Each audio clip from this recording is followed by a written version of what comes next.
Hi, everyone. I'm Jill, your inner healing coach. And today I have such a beautiful guest for you guys to get to know. This is my friend Johanne, and we met through our training, and we have also worked together. And you guys, you're just going to adore her sweet personality, but you're going to love that her heart is so for you to do one thing, which is she loves to make everybody what she's wearing, shining and sparkling. And Joanne is an author of a best-selling book that she co-authored with 15 other women who have come out of domestic violence.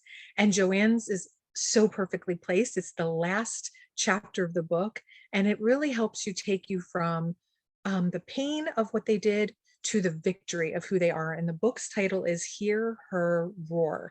So everybody, I want to welcome Johanne, and you will get to experience such a fun and lovely personality and see what we just talked about before we came on, is that even though the topic and the work that we do is so incredibly important and serious, you will get to the other side where you can laugh and smile again. So Johanne, welcome. Thank you so much. It's so nice to be here. And thank you for the lovely introduction, Bill. So good. It is so good. When somebody else is able to talk about yourself, because it's so talk about you, because it's so difficult when you want to kind of introduce yourself, and it's much nicer to hear it from somebody else. So thank you. Oh, I mean, every word, you're lovely. I truly was so excited. I was like, had to get the pearls out today. I was like, red lipstick, put the pretty sweater on. I wanted to feel just as I was excited to be with you. I really want to really bring this to the audience. So the women are basically anywhere from 45 and over who watch this channel. I have up to like late 80s. Okay. And my channel started as a health and wellness. And I was really coaching how to use food to heal the body. So what they came for over the last like 5 years, well, really my channel started 8 years ago, but what they came for originally was that. Okay. But when I went into this to become a trauma-informed coach and really dove into the healing, I think what we can really help them understand is this is more important than anything you're ever going to put in your mouth. Because until you understand the inner healing work, the food doesn't matter. Absolutely. So the first question that I would like you to touch on is, tell me a little bit about what brought you to doing this trauma-informed coaching. Oh my goodness. My personal journey. I didn't ever intend to become a coach. I had a gorgeous business. I had a very different path, very different career actually. And it was on my personal journey coming out of an abusive relationship, a narcissistically abusive relationship, which in that moment, I didn't know for the 11 years that I was there that it was abusive. So these kind of conversations for me are really empowering, because I think there would be people that could be sensing it's not a healthy relationship, but kind of not necessarily knowing. And on my path and on my journey, I'd been through years of therapy, Jill. I literally had been talking therapy for, no word of a lie, 15 years. And I've been repeating patterns my entire life with male relationships and not really getting anywhere. And then I found trauma. And I understood that my childhood and my upbringing and my lack of a father, and I didn't have a father for 35 years. He turned up when I was 35. All of those things are what kind of has led me to here today. So in this training, I was doing training for me. And then when I realized that everything else that I'd been trying to do wasn't fixing the problem, and then suddenly this magical thing comes along, where you become trauma informed as you have. And it's miraculous is the right word. And that's what's brought me here. So I kind of sold a business that was doing really well. And kind of pushed everything aside, because I just felt, and the reason for the sparkle is that I had everything taken away from me. I'm not talking materialistic, that goes without saying, the home, everything that you have to be prepared to give up or need to give up to get away from these relationships. What I had lost without me realizing is how much of myself that I never even really knew. So the sparkle had gone from Joe, and that was absolutely my mission, is to bring back the sparkles. That's the purpose of She Sparkles, is to help ladies refine their sparkle. And it's so important, Joanne, that we actually touch on that, because what women need to hear is what we both felt, why we went searching to see if there was really something wrong with us. And then to have the fact that when we started to understand what was really going on, the validation And then the other part is that you might be sitting there watching this and hearing us starting to talk about trauma, and you hear that word and that might seem really big or really scary, or no, I'm not traumatized, or I don't have childhood trauma. But it's exactly what you said. My father abandoned me. My father abandoned me as well. And yeah, and I did a video so weeks ago. Everybody, you can go back to my channel and watch the father wound. And I think it's really important because it gives you a foundation to understand what Johanne just talked about. And it is exactly right, Johanne, that we lose ourselves and who we are as women when we're in relationships that steal from our sparkle.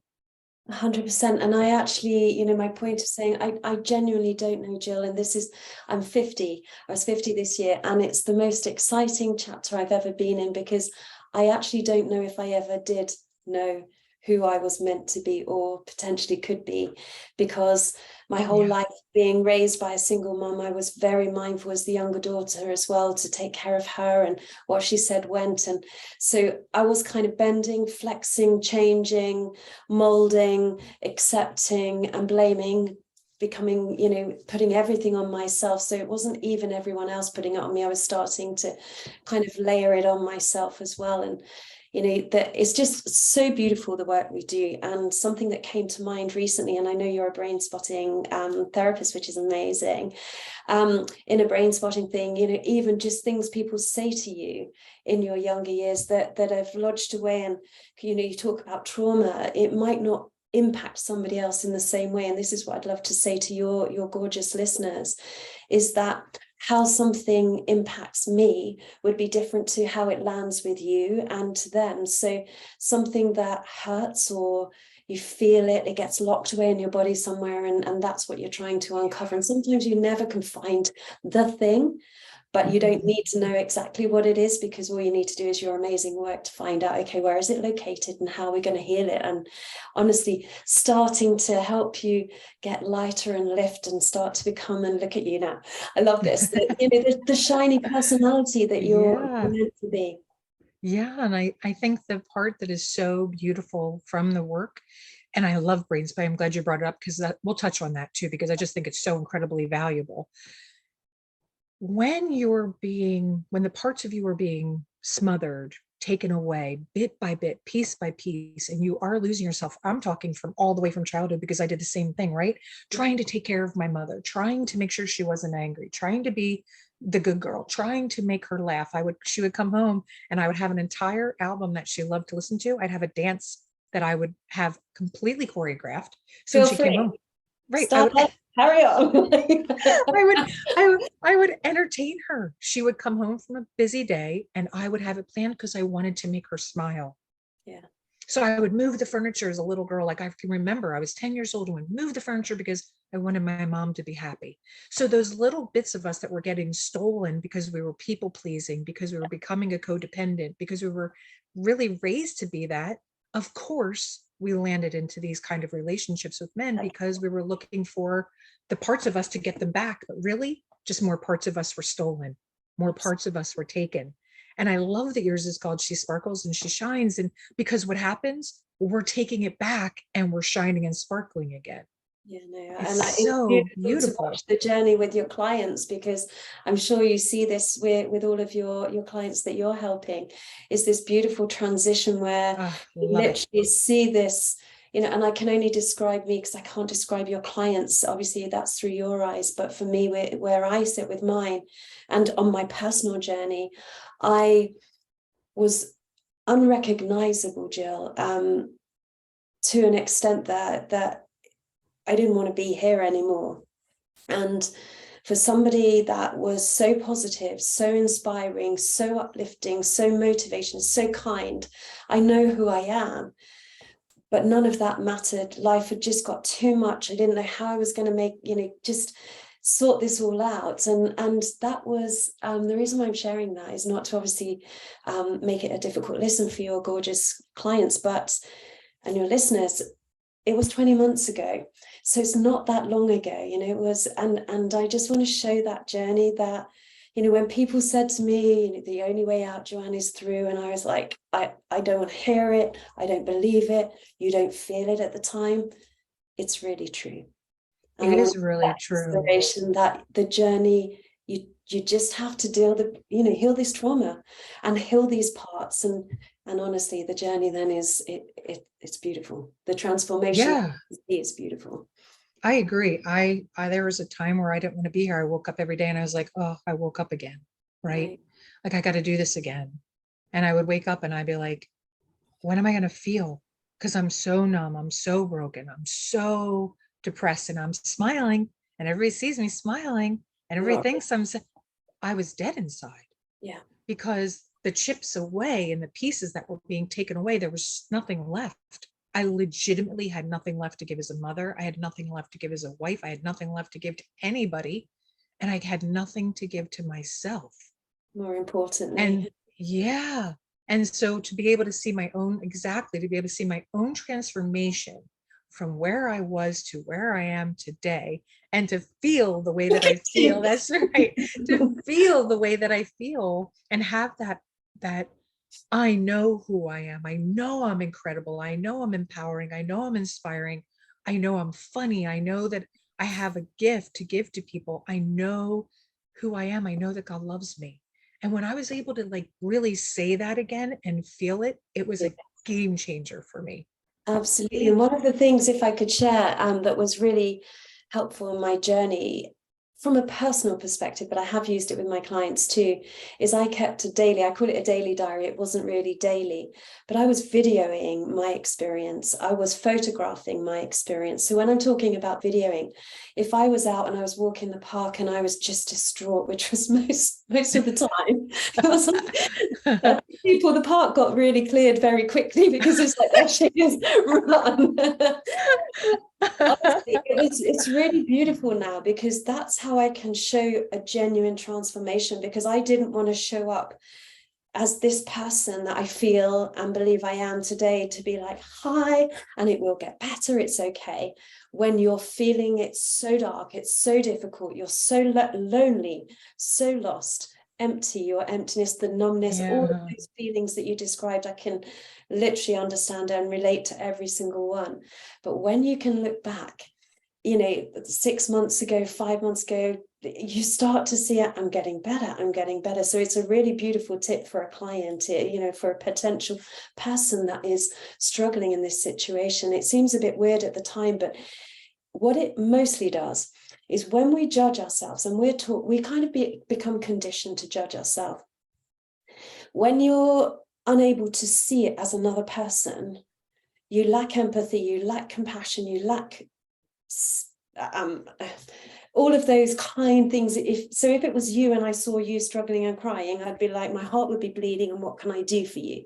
When it's yourself, it's a whole different scenario. You're in your head, you can't work things out, it's confusing. When you look at that video, you see the poor person that you are there, it's you, but you just find compassion and understanding. So it's a really beautiful thing to do, to take yourself out of it, to see yourself as the person that's struggling. You give a lot more compassion to yourself, and it was a beautiful part of my journey. Oh, I can only imagine. That's the whole time I was thinking, I'm like, how compassionate can you be? Because not only are we taught to be judgmental and critical of ourselves, then we become judgmental and critical of everybody else, because we're so critical and judgmental of ourselves that it just is like a natural outplay, right? But then when because you think of the little child, like in our sessions that we do with our clients, we help them look at that inner child wounds, right? And you would never look like, oh, I just got such a deep like feeling. You would never look at that child and be mean to them the way that you're mean to yourself. You would never look at your 5-year-old, 3-year-old. Like for me, it's my 3-year-old and 7-year-old self that really sticks out to me when I have my, the things that come up that I know that I need to work on. And I would never look at her and say, blah, blah, blah, blah, blah. No. Right. But you would if you could look at her objectively, as if it's another person or another child. Yes. And that's brilliant. That's such a good idea for people. Everybody do that, right? Like start to do that for yourselves. Even if you don't want anybody else to ever see it, it's just for you to be able to go back and say, Oh, I did get further because sometimes it's hard to see the progress you're making, right, I think Joanne? the progress and that, and again, just that, I can look at those videos now and I cry for her. And it's beautiful because I'm detached from that situation, but I'm seeing it as I would see my friend or, one of my clients. I'm looking at that person and finding every bit of, okay, what do I need to do for her? Bless her. Versus, why am I in this mess? Why am I not feeling better? Why am I still crying? Why am I? Why am I? It's non-judgmental. It's just a complete flip.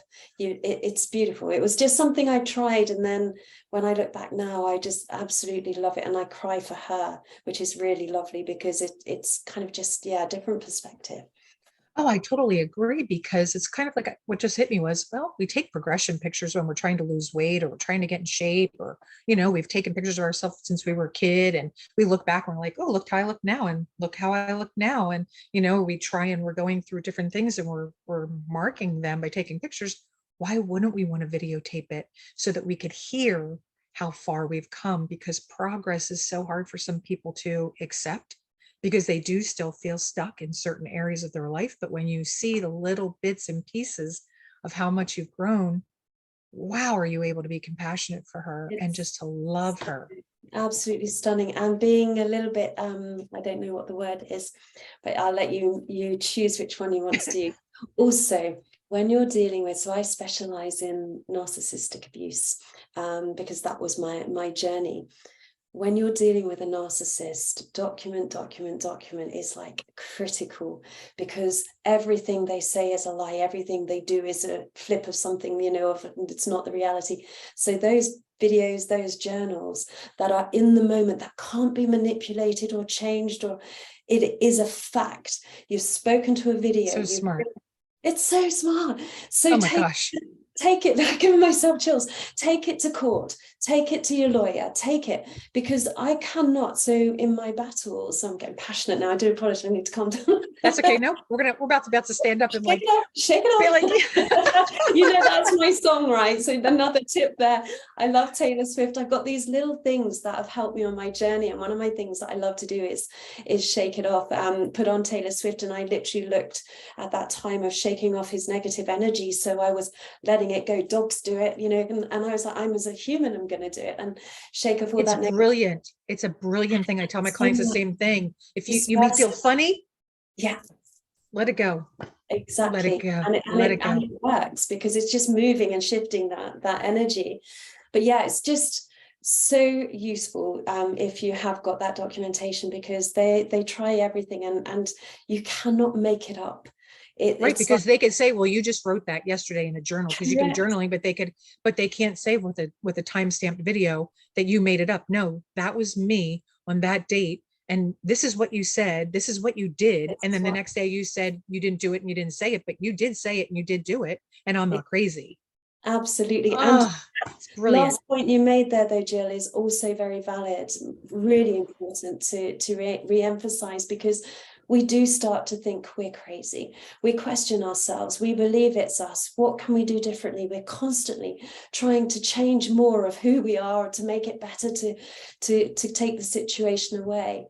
And actually, in there is this person, it's the real person, and you don't want to be changing any of that. So you can't change. If you're crying in that moment, it's logged, you've recorded it. And it's just, honestly, on so many levels, it was an innocent thing that I did because I was just, I don't know why I started it, actually. When you just have inspiration to do something, I think I just felt sorry for myself. So it probably started as a pity party. and then grew purpose. I don't know. And you know what, though? Look how brilliant it ended up becoming, because there's I can't tell you how many of my clients have said to me, I feel crazy. I remember feeling, I mean, me, Jill, I thought I was absolutely nuts. Something would happen and then I'd be told, no, that's not what I said. That's not what I did. And I kept, like, literally felt like I was crazy. That was the hardest part for me. Maybe it really isn't as bad as I'm making out to. Maybe it's just that I really am the problem. Maybe I really am Like this negative. ruminating all the time, isn't it? It's so hard. Yes, it's so hard, which leads me, this is like a perfect segue into the next question. Next part of the question is, what surprised you most when you got trauma informed? So you have all these feelings, you're trying to understand what's real, you're videotaping yourself, and then you get trauma informed. What was most surprising to you? What was like wow, aha? Oh, well, that's a lovely question. What was most surprising? I think how much, I would say for me, how much was locked away that I probably didn't need. So it's the stuff that was seemingly insignificant was actually very relevant. So, even not having a dad, which to me is an obvious part of trauma. I met him for the first time when I was 35 and he was 63, and I'd never seen him for a day before that. But I would be raised by people in an environment that were like not ever sympathetic to that. You don't need a man, you don't need a dad, you don't. So I'm having this programming, and I'm sure that's played out in my relationships as well, because I don't need you. I don't, I'm sure I'm reliving those messages that have been programmed through my years. But I think in learning the trauma, even, and the reason why I mentioned brain spotting, there are things that we don't realize have had a major impact that we're carrying with us. Mm-hmm. And they're getting, unless these things are addressed and kind of, located, released and healed, we keep living these things, and they keep showing up in a different guise, it's just never changing. And you wonder why you keep repeating patterns. I would say this is why. And, something that came out of one of the sessions for me was this message that, that I used to travel in a car with my mom's friends, and they had this song that they would sing, and at the time obviously I remember it, and I'm 50 and this would have been 40 years ago, so that's trauma. That's an obvious sign of trauma, that we kind of remember really traumatic events to us, big or small, Exactly. doesn't matter, but to us. Mm-hmm. And they used to sing this song, Joe, what do you know? Not a lot, because I'm a thicko. And this was the whole journey to our seaside location. It's still, I've got some work still to, Jill, I need some of your time, please. I've still got We're going to do it. We're going to do it. We're going to do it. I can still feel it. Yeah. Yes, I'm still holding some energy. I can feel that there's still something with that. But yeah, just that journey. They're singing this song and they're laughing, so I'm kind of laughing at myself with them because they're laughing, so I should laugh. That's really funny. It wasn't funny. It isn't funny. And it was only when I had a session in this trauma, and they, we were doing brain spotting in particular, and they were talking about that being child abuse. I wouldn't have known that was child abuse. That's just people with their own silly, and yes, it might have been done innocently, but it's damaging to that poor child and me in this situation. So I think the biggest aha, to answer your lovely question, is just there are things that happen that are said that, have I been living with that, thinking about it all these years? No. But when we did this work, it wanted to show up. That's right, because the body keeps score. It's a brilliant book, everybody. You should look into it. The body keeps score. And what you're probably unable, if you're just brand new to this topic and really absorbing what we're talking about, when you're a trauma-informed therapy coach, you no longer look at things that you do, things that you say with a critical eye. You look at the things you say and do with a heart of compassion, because now you're putting the finger back at yourself and asking questions, and you're getting curious. Why do I feel this in my body whenever I'm in this situation? Why does my heart rate go up when I'm with this kind of a person?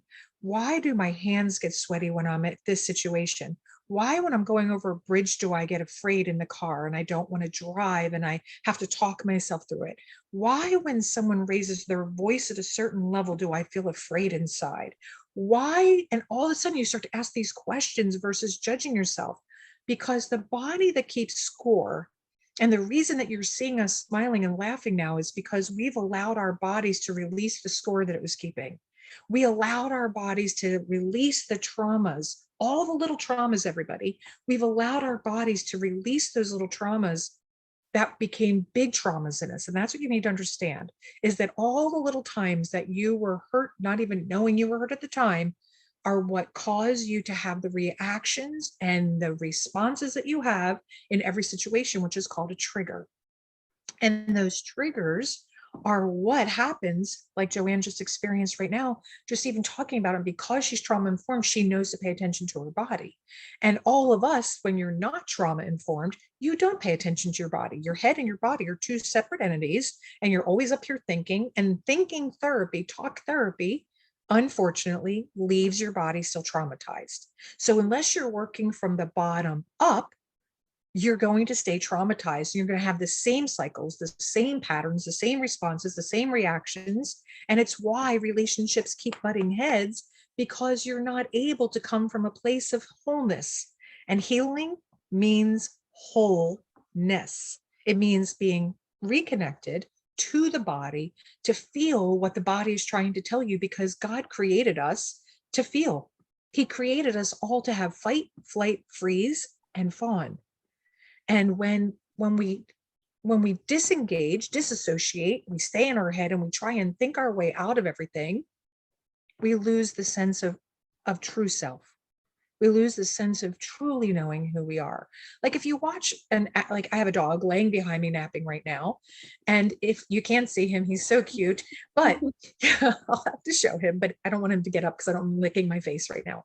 But if you watch an animal do what Johanne said, after they're stressed, they shake. Yeah.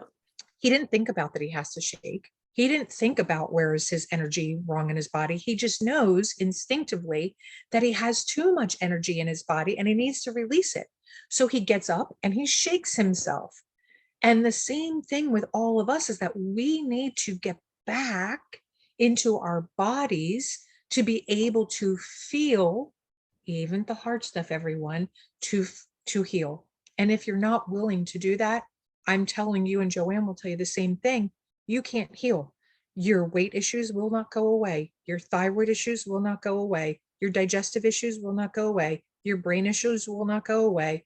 All of the health issues that we all have stem from our nervous systems being so jacked up from all the little traumas throughout life and all the times that our bodies felt all the pain that was done to us. And that's what happens in it. And it stays, you're energetically made, and it stays in your body. And then your body is constantly in a state of inflammation. And all of us know now, I mean, everybody's heard it. Once you have inflammation, you have dis-ease in the body. Yeah. So you have to pay attention to that little feeling. Something back to another aha for you that's been kind of, I wanted to stand to give you a applause then, but I thought that would have been, it was so nicely put, and just so valuable, this work. And it isn't easy.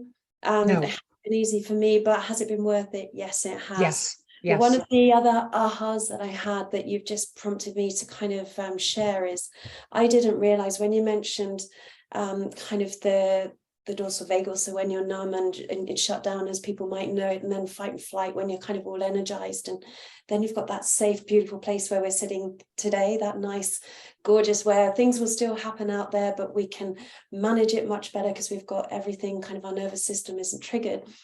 What I realized in this work was how much of my time, especially the last 2 years in my relationship, I probably was 30% in dorsal vagal shutdown and 60% in fight and flight, kind of not knowing what to do, and such a small percentage, hardly anything in that kind of place that we might be sharing today. So that was something really eye-opening for me, is how much and I suffered massively because of that. I've had Bell's palsy, I've had shingles multiple times. So when you're talking about disease, mine shows up in my nervous system. So I lost the whole left-hand side of my face. Sorry. Go ahead, get your water. Get a drink. And it's when you start talking about things that you haven't spoken about for a while, it's kind of just still, again, that's part of releasing it, because you lose your voice. So I'm happy to keep going. It's not that I need water. It literally is just me sharing something personal. So yeah, I had Bell's palsy, shingles, I've had all these nervous system reactions to things that have been going on, and I'm not surprised. And more recently, I had a scare for cancer, actually, and it's the same thing, that I wouldn't be surprised, because I know what my body has been through. Me And I've too. put my body through these things. So the answer to your trauma informed is knowing this now. Am I confident that I can overcome these things? I've got a really good chance because mentally I know what I've got to do and physically I'm doing it. So I'm working hard on that. But yeah, I just Yeah, and wanted I to share with you that fight, flight, and how much time I was, spending there and doing harm to my body. And that's what everybody doesn't understand is the chronic stress. Like some people don't pay attention to that, the fact that they're actually living in a fight or flight state. I would Yeah. say that I was probably in a 75% fight or flight 24/7. I mean, 24/7. I don't even think I was resting when I was sleeping because I No. was grinding my teeth so hard. I was crying. I would wake up and have tears stained face every night. My body would be so stiff, even from sleeping, because I was in like a fight or flight state all the time, Yeah. afraid, right? And then you live in the dorsal vagal part, which is that numbed out, that disassociated spot, because that was the only way I was making it through a day. It feels safe that way, doesn't it? Because you kind of, Yes. if he's shouting, the thing not to do is to give him anything verbally back, because I know how that will end up. So actually the shutdown was the place that felt safest for me, but it's not a healthy place to be. There is a time that you need to shut down for your safety, but not in that situation. We're living there way too much. So no, that was definitely something that was eye-opening. And same as you, I had massive presence in fight and flight constantly. Oh, I've had so many aha I moments. was mostly Yeah. running all the time. Yeah, Yeah. I've had so many aha moments since going through the training, Yeah. but really it's almost like my clients are talking and I have another aha moment. Wow. Right? Like that is brilliant. And okay, yes, I like, okay, that was me too. But like, not that I'm doing that when I'm talking to them, but it's an aha moment in my Just body. realization. Yes, yes. Like it's unbelievable this work, what it's done for me. Now, the next question is, what do you think most people misunderstand about trauma, loss, abuse? What do you think they misunderstand? People that are in it or people that are Both, outside of it? because there's Gosh, both. I think out, it's both. outside I can answer easily. I think it's underestimated, ignored, um, triggered. And my example of triggered is, so I was in litigation, a massive kind of financial, legal situation. And because obviously they have the money and they don't care how much they have to throw, they'll do whatever they can to hurt you and to just kind of, make things difficult. And sorry, sometimes I do this, you have to forgive me, I go off on a little tangent, I do get back there eventually. But yeah, I was in that litigation, and my example is, so my lawyer, it's really hard to explain it without going into a long story, but I attended court in April. It was me, I'm in the hearing. And then 2.5 weeks after that hearing, I had another summons to court to say that I'd misled the court and it wasn't me in the hearing. It was my sister. It was not, and it couldn't possibly be possible. But I paid 10 grand in June to go back to say it was me. Now, there is a trigger. There is a lesson for people to, and even I'm talking now to the legal systems, don't play their games. That was unnecessary It's time horrible. and money. And so from answering your question, I just feel that everyone should become a bit more, I think education is really important, and I just don't feel like with lots of things in school, there is enough education about things you say, things you do, how you act, and what impact that might have on somebody, because that little poem in the rhyme in the car has hurt me. My dad is in Exactly. a situation that's kind of unfortunate. I've got more sympathy for that because two people couldn't be together, but people purposely creating a song to say I'm thick. It's no wonder that I've had lack of confidence, self-esteem, self-worth. They programmed me at 10 years old to let me know that I wasn't good enough, let alone what may have come from my upbringing before that. So I would say, from people externally, be empathetic, and the thing I would ask for everybody is, if you know of somebody in this situation, give them a listening ear and give them time and patience.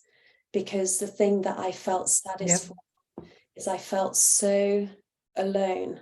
I'm not alone. I have beautiful family and friends, but I felt alone because nobody really understood. Nobody got it. I felt everyone was bored of listening to me. And I just needed to process it. All I needed to do was keep talking about it because I didn't get it. I didn't understand. You know, I was stuck in this void myself, and there wasn't anyone that I could bring with me to. And so when I'm talking about these triggers, people saying, Joe, that it's situation. I was so afraid of getting told off by the courts, even though I knew I was innocent. I thought I was guilty because it's all this messed up kind of confusion that they cause you, that I was just all the time going, God, what happens if this? What happens if that? So I was playing out all these scenarios, and all people were saying is like, why are you still going on about that? Ouch. Now I'm not good enough again. I should be better than this. I should have hit. So that would be my answer. Gaslighting is awful. The gaslighting is awful.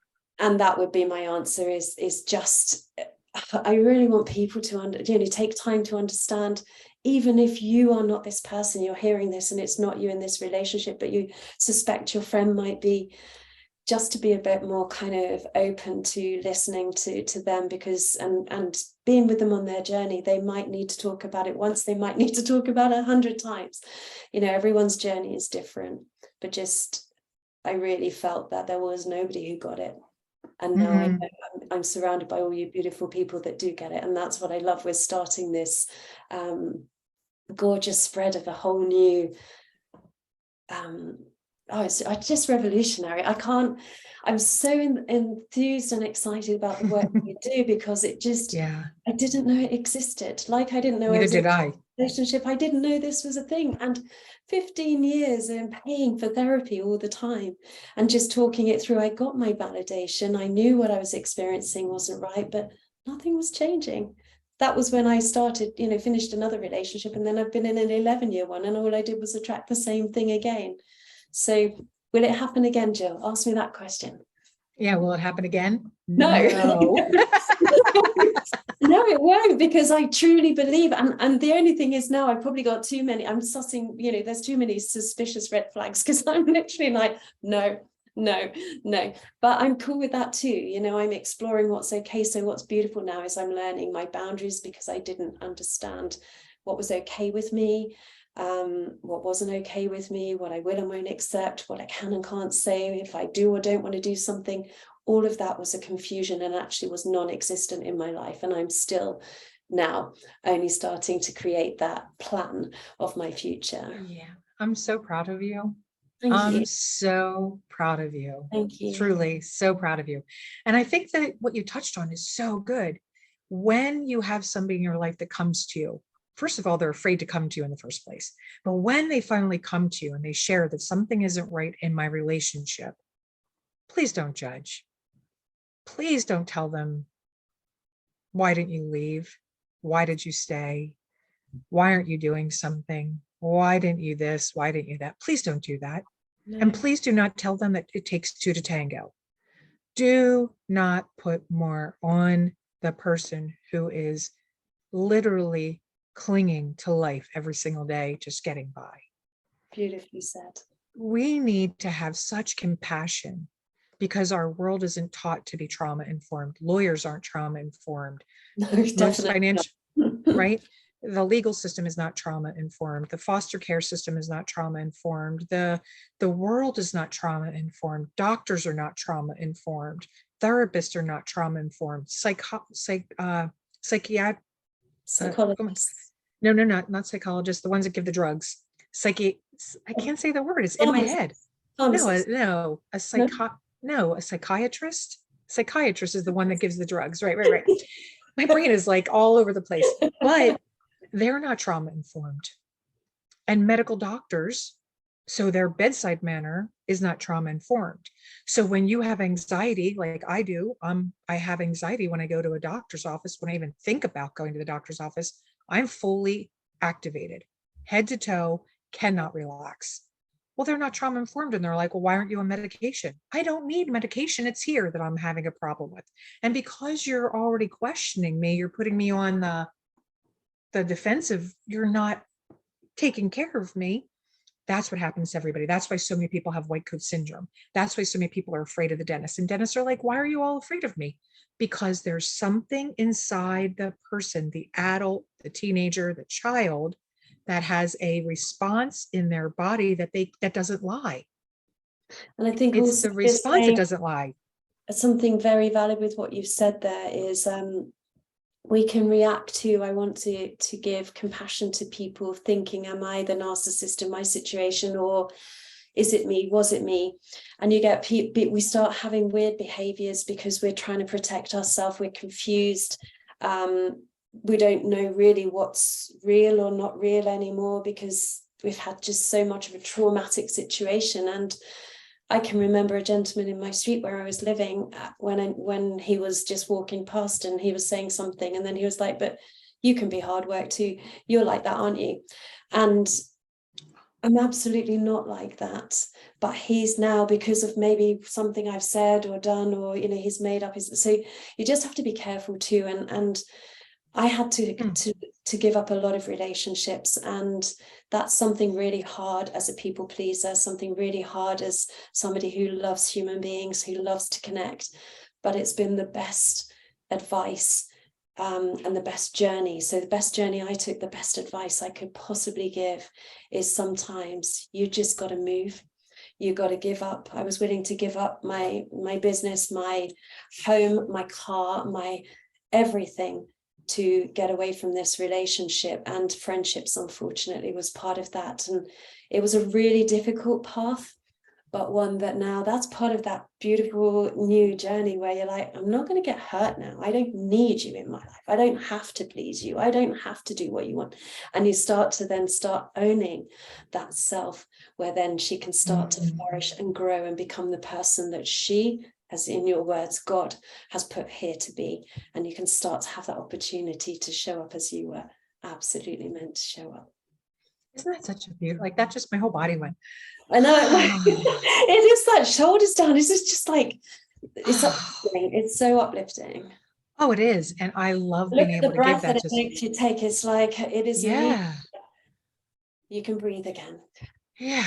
It's kind of like, wow, that just like disarmed every part of my nervous system, just went, yes, because there's a part of, I can only speak for myself, everybody. There's a part of me that's like, I didn't want to tell my story. I didn't want to come and start to talk about things. But if I didn't tell my story, if I didn't share the training that I have, if I didn't come out and, really open that up for people, and if Johanne didn't do the same thing, then somebody else is missing being validated, being not thinking that they're crazy, that, wait, that's me too, or that happens to you. I mean, remember when I first read all these stories of these other women, it was reading the thousands of stories that I was like, is there a playbook that they all like, they all do the same behavior? Like, it wasn't just, and like, how do you know that? Like, that was my life. How does this so it all of a sudden made sense that this is a kind of a behavioral pattern with this type of a personality, with this kind of insecurity, with this kind of things.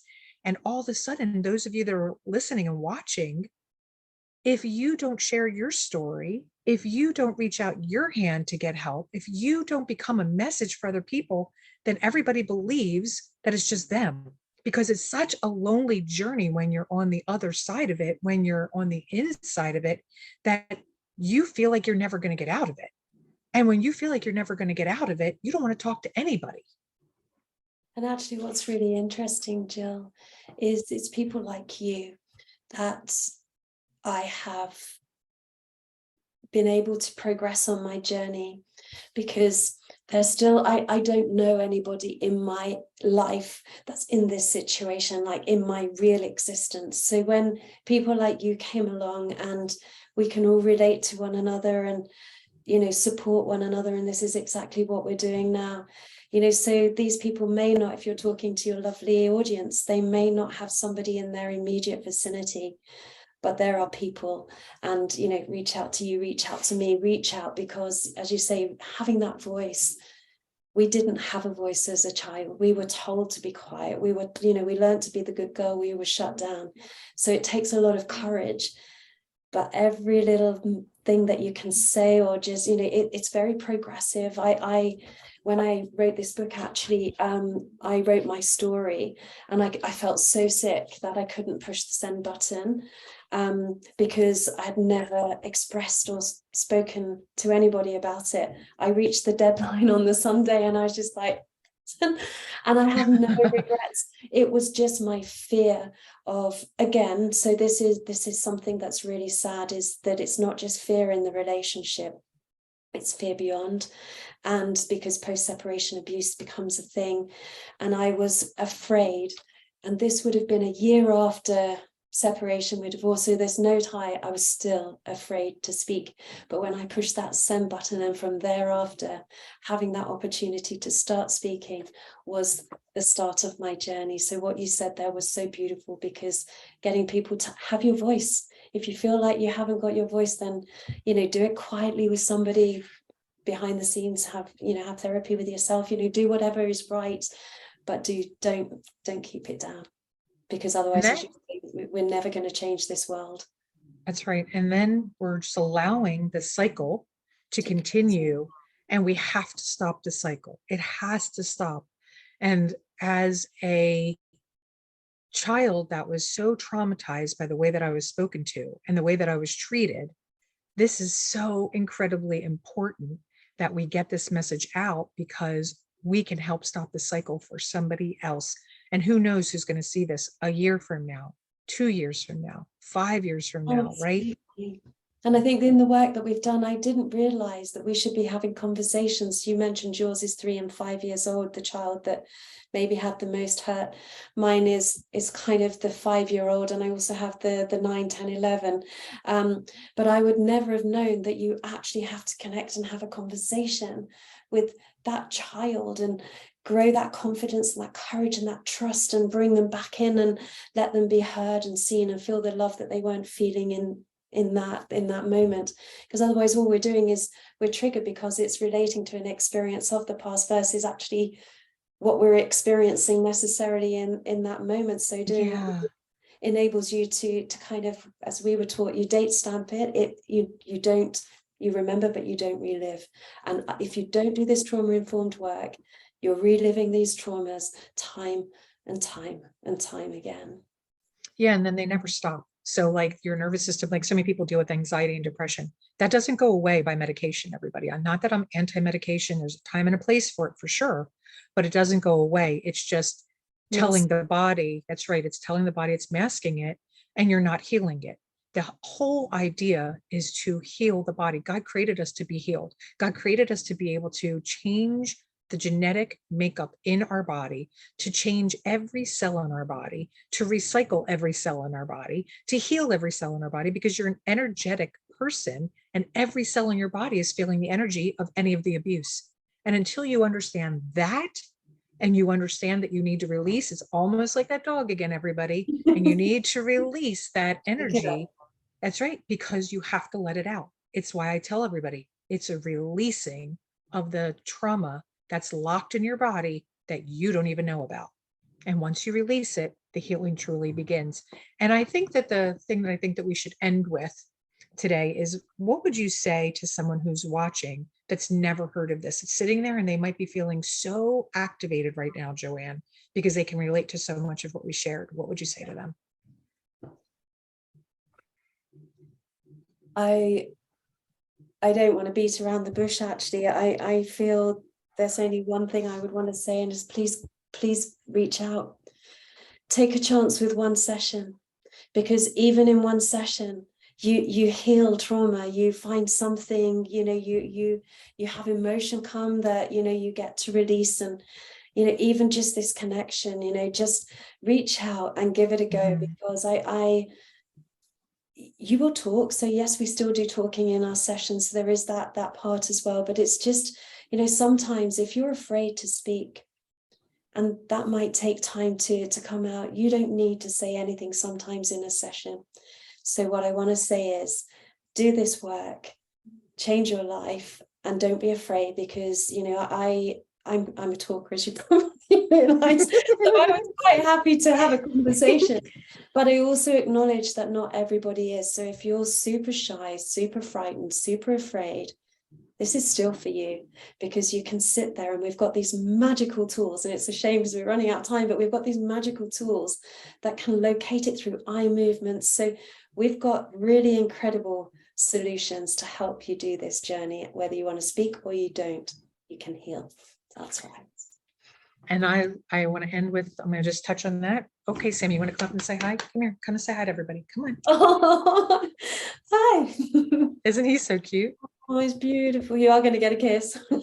Yeah, I am. You're going to have to get back down. I would let kissing mine you. in, but she's huge. Mine's a big golden retriever. She's enormous. Okay, get down, get down, get down, Oh. get down, get down. Okay, so what I would say to that, everybody, I want to end with this.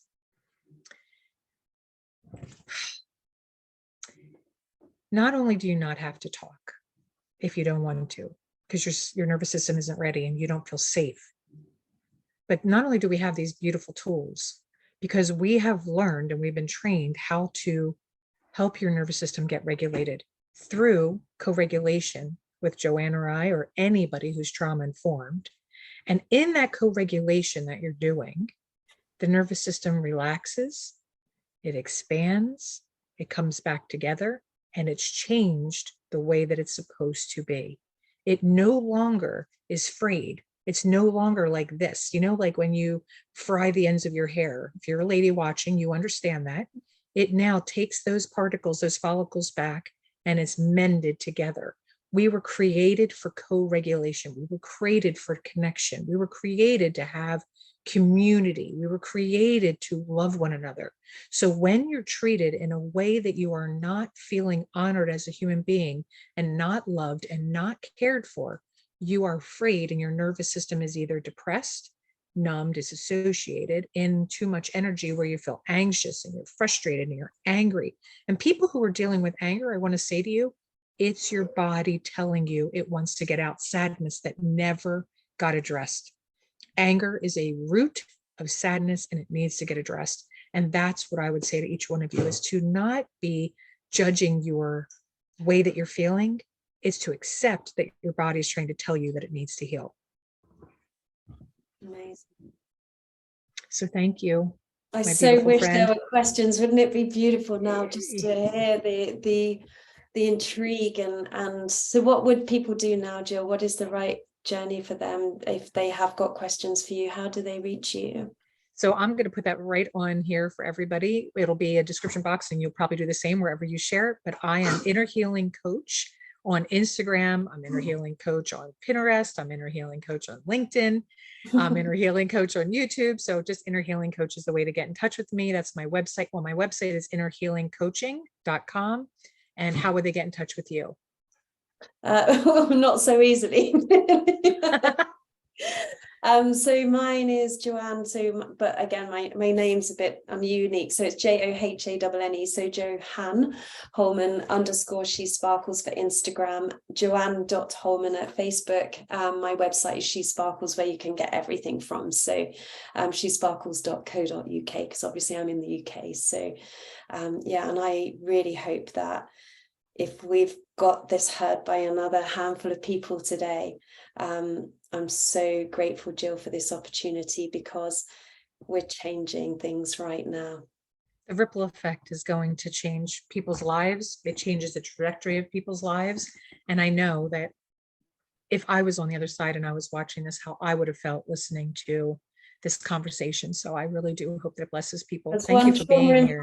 Coach to another, I do want to say I've still got post-it notes on my wall because of you.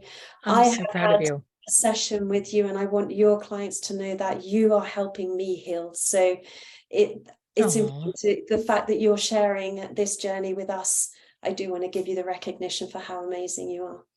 Oh, thank you so incredibly much. Thank you. Thank you for being on here. Thank you for sharing your heart and your story. I value you, and I'm so incredibly proud of the work that you're doing. And I love seeing the smile. I'm so excited. All right.